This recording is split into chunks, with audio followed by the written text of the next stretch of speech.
নিজের service revolver থেকে গুলি চালিয়ে আত্মহত্যা করলেন কলকাতা পুলিশের কর্মী গোপাল নাথ। তিনি নগর দায়রা আদালতের বিচারকের দেহরক্ষী ছিলেন। মৃতের দেহের পাশ থেকে উদ্ধার হয় তারই ব্যবহৃত 9mm পিস্তল। পুলিশ কুকুর দিয়ে তল্লাশি চালানো হয় আদালত চত্বরে।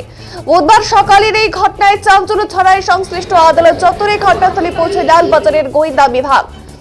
প্রাথমিকভাবে অনুমান, নিজের সার্ভিস রিভলভার থেকে গুলি চালিয়ে আত্মঘাতী হয়েছেন গোপাল নাথ। মৃত গোপাল নাথ মালদা জেলার ইংরেজবাজার শহরের উত্তর কৃষ্ণপল্লী এলাকার বাসিন্দা ছিলেন। জন্ম মালদায় হলেও কলকাতা পুলিশে চাকরি পাওয়ার পর মালদার বাড়ি বিক্রি করে কলকাতায় স্থানান্তরিত হন। গোপাল নাথের পুরনো প্রতিবেশীরা জানান, কার সাথে সম্পর্ক, কারোর সাথেই তার নাকি সবার সাথে ভালোই ছিল। অর্থাৎ কারোর সাথে এরকম ছিল না যে তার সম্পর্ক খারাপ ছিল, সকলের সাথে কিন্তু ভালো ছিল। এলাকায় তার যথেষ্ট সুনামও ছিল, কিন্তু তারপরেও এই ঘটনায় সকলেই কিন্তু হতবাক।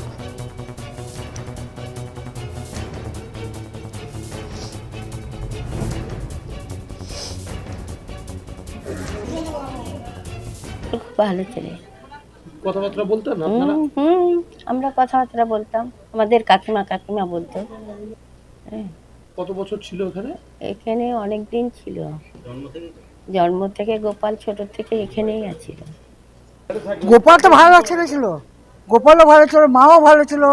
ওদের থেকে কেউ পাড়াতে বলতে পারবে না খারাপ। আমার সাথে 2-3 মাস সাথে আমার সাথে কথা হলো মার। ওর মার সাথে কথা? হ্যাঁ, ওর মা বলে ভালো আছি। আমি তো, ওর মা পরে বললো যে আমি মালদায় যাবো। আপনি মালদায় গেলে আমার বাড়ি এসো। বলছি হ্যাঁ দেখি, মানে সামনের মাসে আসা হয়েছিল, কিন্তু আসিনি। বলছি কিছু শুনেছেন? আমরা তো কোনো কিছুই শুনিনি, এখনই তো আমি জানলাম ব্যাপারটা।